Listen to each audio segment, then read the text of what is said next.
အားလုံးမင်္ဂလာပါဒီဗီဒီယိုမှာတော့အချိန်နာရီနဲ့ပတ်သက်တဲ့အကြောင်းအရာလေးတွေကိုလေ့လာကြမှာဖြစ်ပါတယ်ဘယ်နှစ်နာရီထိုးပြီလဲဘယ်ချိန်ရှိပြီလဲလို့မေးခြင်းဒီလိုမျိုးလေးတွေမေးလို့ရပါတယ် What's the time What's the time What's the time ဘယ်ချိန်ရှိပြီလဲဘယ်နှစ်နာရီထိုးပြီလဲ What time is it What time is it What time is it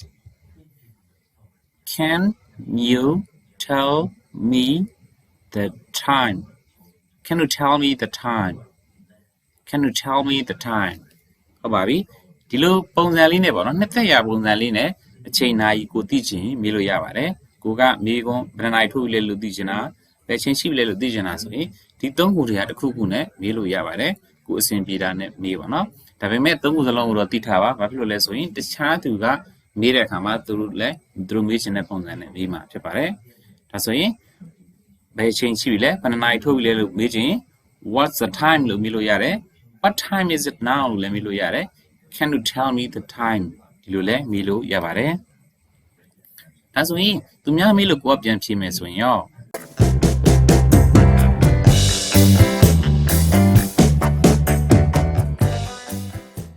အဲ့တော့နိုင်အတိအကျဆိုလို့ရှိရင်เนาะ o'clock နဲ့သုံးပြီးတော့ဖြေလို့ရပါတယ်တနာရီ2နာရီ3နာရီ4နာရီအစရှိပြီပေါ့နော်တနာရီကနေ12နာရီအထိနိုင်အတိအကျဆိုလို့ရှိရင်เนาะ o'clock နဲ့ဖြေလို့ရပါတယ်ဥပမာတနာရီဆိုလို့ရှိရင်1 o'clock 1 o'clock 2နာရီဆိုရင်2 o'clock 2 o'clock 3နာရီဆိုရင်3 o'clock 3 o'clock ဒီလိုမျိုးလေးတွေဖြေလို့ရပါတယ်အဲ့တော့ဒီကိုကြိုက်တဲ့ကဏ္ဍပေါ့နော်သူအချိန်ရှိတဲ့ရောက်နေတဲ့အချိန်အတွင်းမှာဒီကဏ္ဍ number လေးထည့်ပြီးတော့နောက်က o'clock နဲ့ပေါ့နော်လွှဲပြီးဖြေလို့ရပါတယ်ဥပမာ4နာရီအတိဆိုရင်4 o'clock 4 o'clock 5နာရီအတိဆိုရင်5 o'clock 5 o'clock 6နာရီအတိဆိုရင်6 o'clock 6 o'clock 9နာရီအတိဆိုရင်7 o'clock 7 o'clock 10နာရီအတိဆိုရင်8 o'clock 8 o'clock 9နာရီအတိဆိုရင်9 o'clock 9 o'clock 10နာရီဆိုရင်10 o'clock 10 o'clock 7 နာရီဆိုရင်11 o'clock 11 o'clock 12နာရီဆိုရင်12 o'clock 12 o'clock ဘာပြီဒါဆိုရင်တစ်ကနေ7နှစ်ထိပေါ့နော်နာရီအတိအကျတွေဆိုလို့ရှိရင်เนาะ o'clock နဲ့ပြောလို့ရပါတယ်ဒါဆိုရင်1မိနစ်2မိနစ်3မိနစ်အစရှိပါเนาะမိနစ်ကျော်တာတွေပေါ့နော်59မိနစ်အထိပေါ့မိနစ်ကျော်တာတွေဆိုရင်ဘယ်လိုပြောလို့ရပါလဲဒါလေးကိုကြည့်ကြမှာเนาะအဲ့တော့မိနစ်ကျော်တဲ့ဟာတွေဆိုလို့ရှိရင်ပြောလို့ရတဲ့ပုံစံ2မျိုးရှိတယ်ခုနနိုင်အတိအကျမဟုတ်ပါနော်မိနစ်အစွန်းလေးတွေထွက်တဲ့ဟာဆိုလို့ရှိရင်ပြောလို့ရတဲ့ပုံစံ2မျိုးရှိတယ်ကဏ္ဍပုံစံနဲ့ပေါ့နော်အခုဒီမှာပြထားဆိုကဏ္ဍပုံစံမျိုးနဲ့ပြောတာမျိုးရှိတယ်နောက်တစ်ခုကစာပုံစံမျိုးနဲ့ပြောတာမျိုးရှိတယ်ပေါ့နော်အဲ့တော့ကျွန်တော်လွယ်တာကိုအရင်ပြောပါမယ်ဥပမာမိနစ်စွန်းတယ်ဆိုလို့ရှိရင်ဒီမှာဆိုဥပမာ1နာရီ1မိနစ်ဆိုရင်101တကယ်ဆိုရင်1နာရီက1ပေါ့ဒါရှေ့ဟာနာရီနောက်ကဟာမိနစ်ပေါ့နော်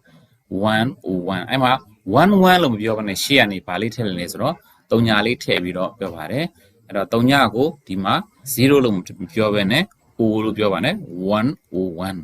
နော်တနာရီ1မိနစ်ဆိုရင်101တနာရီ2မိနစ်ဆိုတော့102တနာရီ3မိနစ်ဆိုတော့104 sorry 103တနာရီ4မိနစ်ဆိုရင်104တနာရီ5မိနစ်ဆိုရင်105တနာရီ6မိနစ်ဆိုရင်106တနာရီ9မိနစ်ဆိုရင်107တနာရီ10မိနစ်ဆိုရင်108တနာရီ9မိနစ်ဆိုရင်109တနာရီ10မိနစ်ဆိုရင်110အဲ့တော့ဒီ30ကနေနောက်ပိုင်းထိပေါ့နော်59ထိကတော့ပုံညမလို့ဟုတ်ပေါ့နော်သူက10ခန်းပြည့်သွားပြီဆိုတော့အဲ့တော့တစ်ကနေ9အထိဆိုလို့ရှိရင်တော့ရှေ့က3ညာလေးတွေပါတယ်ကြောင့်မလို့ O ဆိုတဲ့စကားလုံးတွေထည့်ပြောပါနော်101 102 103 104အစရှိတယ်ပေါ့နော်ဒါကကျွန်တော်တနာရီကျော်နေပြောတာတကယ်လို့2နာရီကျော်ဆိုရင်ဒီညမှာ2ဖြစ်မယ်ပေါ့နော်3နာရီကျော်ဆိုရင်3ဖြစ်မယ်4နာရီကျော်ဆို5 4ဖြစ်မယ်5နာရီကျော်ဆို5ဖြစ်မယ်ဒါလေးတွေအစားသွင်းပေါ့နော်ဟုတ်ပါပြီဒါဆိုရင်2နာရီ7မိနစ်ဆိုရင်2 11ဒီလိုပြောလို့ရတယ်3နာရီ15ဆိုရင်350ဒီလိုပြောလို့ရတယ်315ဒီလိုပြောလို့ရတယ်ပေါ့နော်3နာရီ15ဒီကဏ္ဍအတိုင်းပဲပေါ့နော်ကဏ္ဍအတိုင်းလေးပဲဖတ်ပြီးပြောလိုက်ရတာပေါ့နော်အဲ့တော့ကဏ္ဍကိုမဖတ်ရသေးဘူးဆိုလို့ရှိရင်တော့ကျွန်တော်ရှေ့ဗီဒီယိုမှာတစ်ကနေတန်းတစ်ထောင်အထိကဏ္ဍတွေကိုဘယ်လိုဖတ်ရလဲဆိုတာကိုကျွန်တော်ဗီဒီယိုတစ်ပုဒ်နဲ့တင်ပေးထားပါတယ်အဲ့မှာသွားကြည့်လို့ရပါတယ်ဟုတ်ပြီဒါဆိုရင်4နာရီခွဲဆိုရင်ရော4နာရီ30ဆိုရင်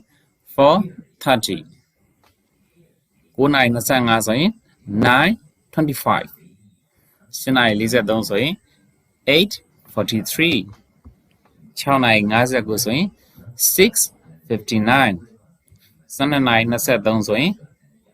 12:23 တနာရီ43ဆိုရင်1:43ဟုတ်ပါပြီဒါကတော့လွယ်ပါတယ်เนาะကဏ္ဍလေးအတိုင်းပဲကျွန်တော်တို့ကပြောလိုက်လို့ရပါတယ်ဘယ်နှနာရီရှိပြီလဲဆိုရင်ဒီလိုမျိုးလွယ်တကူပြန်ပြောလို့ရပါတယ်ဒါပေမဲ့ကိုကဒီလိုမျိုးလွယ်ကူတဲ့နီလန်းလေးကိုမှတ်ထားပြီးပြောပြီးမြဲတခြားသူကကိုမေးလို့ပြန်ဖြေတယ်ဆိုလို့ရှိရင်ဒီပုံစံနဲ့ဖြေခြင်းနဲ့ဖြေနိုင်တယ်တခြားပုံစံနဲ့ဖြေခြင်းနဲ့ဖြေနိုင်တယ်ဒါကြောင့်မလို့သူတခြားပုံစံနဲ့ဖြေနိုင်တဲ့ပုံစံလေးကိုကျွန်တော်ဆက်ပြီးတော့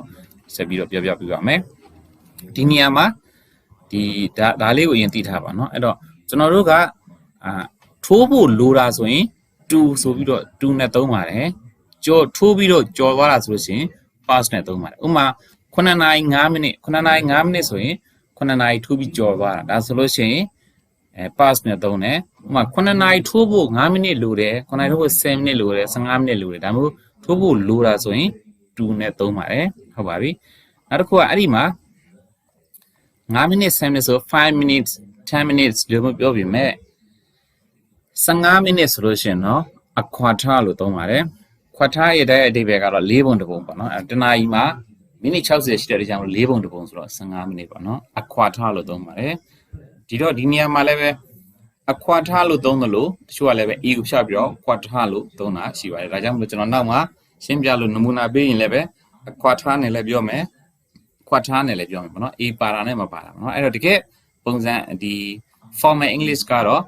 အခွာထားဆိုပြီးတော့ဒီ e ပါထည့်ကြည့်ရပါတော့เนาะဒါပေမဲ့ informal casual ပုံစံမျိုးနဲ့ရေးမယ်ဆိုရင်တော့ e မထည့်လဲရပါတယ်နောက်တစ်ခုကတော့နိုင်ဝက်ဆိုလို့ရှိရင်เนาะ half လို့သုံးပါတယ်အဲ့တော့ half ကတဲ့ဒီဘက်ကတော့တဝက်ပေါ့เนาะတနာရီမှာမိနစ်60ရှိတယ်ဆိုတော့တဝက်ဆိုတော့မိနစ်30ပေါ့เนาะအဲ့တော့15မိနစ်ကိုအခွာထားလို့သုံးတယ်လို့နိုင်ဝက်ကို half လို့လည်းသုံးပါတယ်เนาะဟုတ်ပါပြီဒါဆိုရင်ကျွန်တော်တို့ဒီ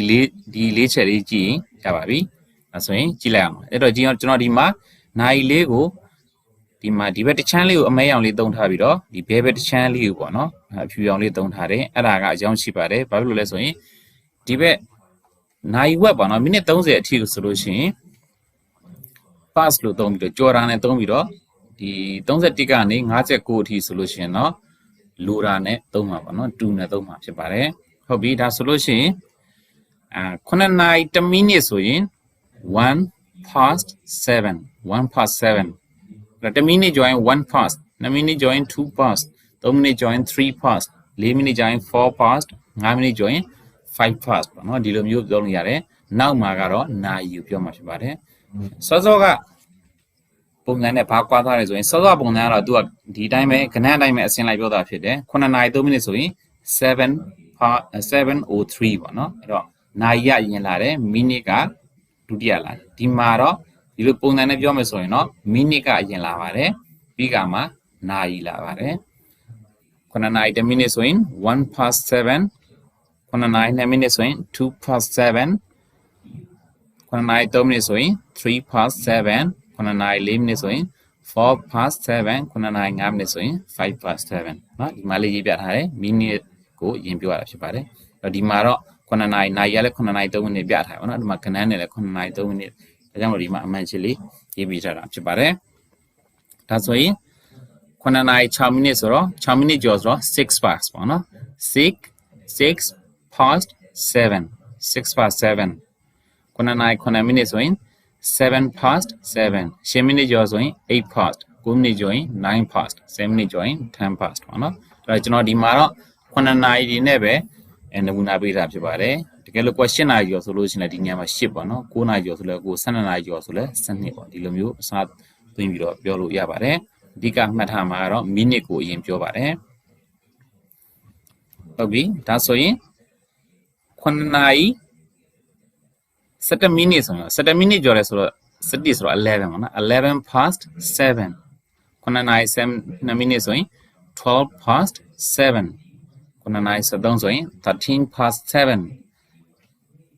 9နာရီ14ဆိုရင်14 past 7 9နာရီ15ဒီမှာလာပါပြီ15ကိုရှိမှကျွန်တော်တို့ပြောခဲ့သလိုပဲ quarter လို့သုံးပါတယ်အဲ့တော့ quarter past 7အဲ့တော့ quarter ဆိုတာ15မိနစ်ကိုပြောတာဖြစ်ပါတယ် a quarter past 7အမှမရှိနဲ့ quarter past 7ဒီလိုမျိုးသုံးလို့ရပါတယ်ဒီကဏ္ဍပုံစံနဲ့ပြောမှဆိုရင်တော့7:15ပေါ့နော်ဒီလိုမျိုးပြောလို့ရပါတယ်ဒါဆိုရင်26မိနစ်ကျော်တာဆိုရင်26 past 7 29ဆိုရင်27 past 7 28မိနစ်ဆိုရင်28 past 7 29မိနစ်ကျော်တာဆိုရင်29 past 7တကယ်လို့မိနစ်30ကျော်တာဆိုရင်တော့နာရီဝက်ပေါ့နော် half past 7ပေါ့မြန်မာဆိုရင်တော့9နာရီခွဲရှိပါပြီ9နာရီခွဲပေါ့နော်ဒီလိုမျိုးသုံးတာဖြစ်ပါတယ်နာရီဝက်ကို half လို့သုံးတယ်15မိနစ်ကို quarter လို့သုံးပါတယ်ဟုတ်ပါပြီဒါဆိုရင်30ကျော်သွားရင်ရောဒါဆိုရင်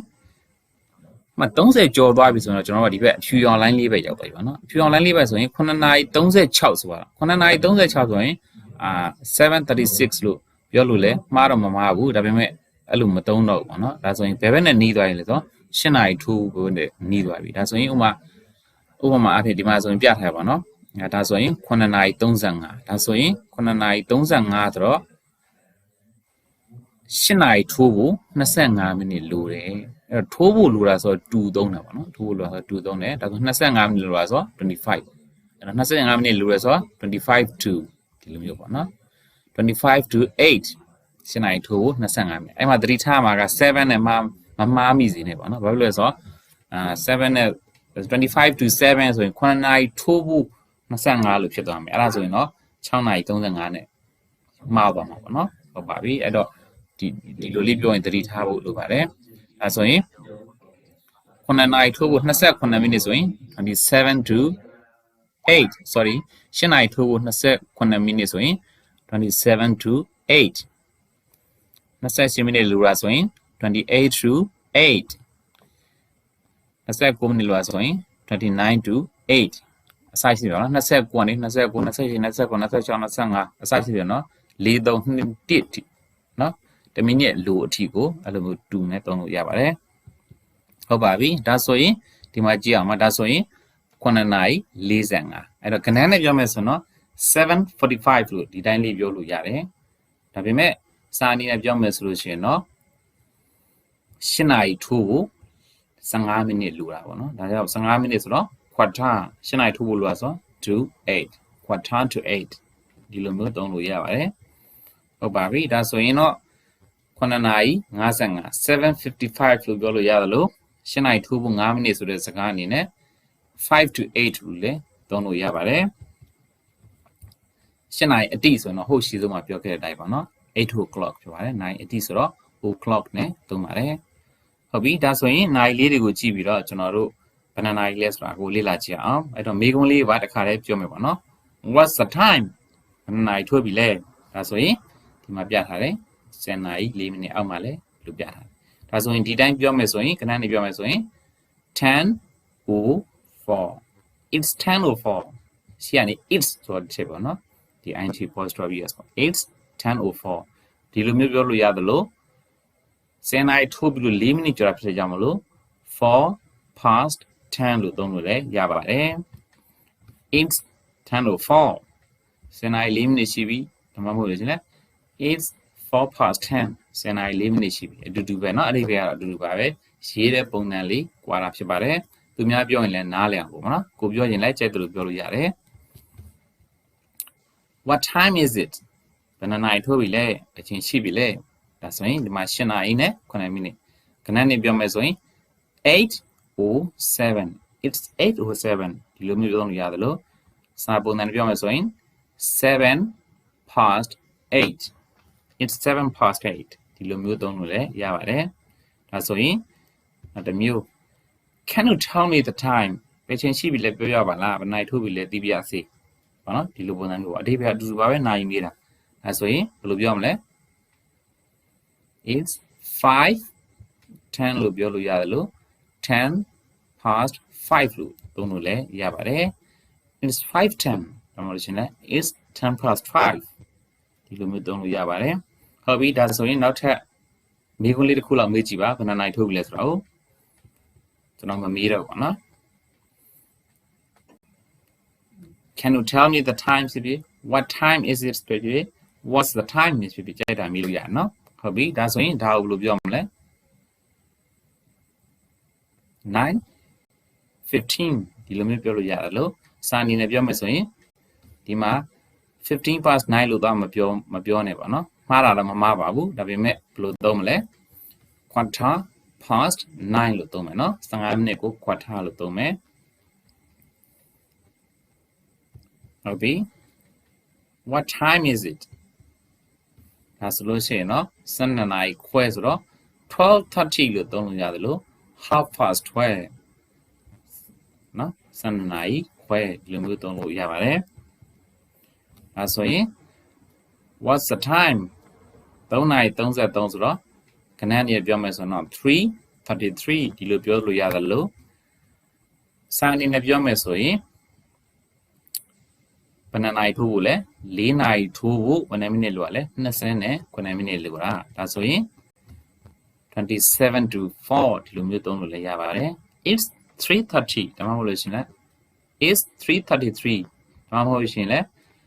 it's 27 to 4ဒီမှာ4เนาะ4နာရီထိုးဖို့လိုတာဖြစ်တဲ့ကြောင့်မလို့27 to 4 to 4ဆိုပြီးတော့ပါမယ်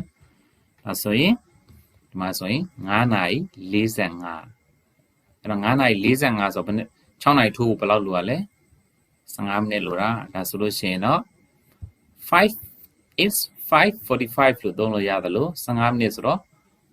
quarter to 6 6နာရီထိုးဖို့45မိနစ် sorry 6နာရီထိုးဖို့15မိနစ်လိုတာဖြစ်ပါတယ် it's a quarter to 6ဒီမှာ a လေးထည့်ပေးထားရပါနော်a quarter to 6အဲ့တော့ဒီပုံစံတကယ်အမှန်ဆိုတော့ဒီပုံစံနဲ့ပေါ့နော်ဒါကတော့မှန်တယ်ဟိုဒါပေမဲ့နေ့စဉ်ဘဝမှာပြောတဲ့ခါကြလို့ရှိရင်ဒီ native တွေလည်းပဲဒီ a ကိုဖြောက်ပြီးပြောကြတယ်ပေါ့နော် cache ပဲအလွယ်ပေါ့နော် quarter to 6ဒီလိုမျိုးပြောကြတာရှိပါတယ်ဒါဆိုရင်4နာရီအထိဆိုရင်ရော4နာရီအထိဆိုလို့ရှိရင်တော့ it's 4 o'clock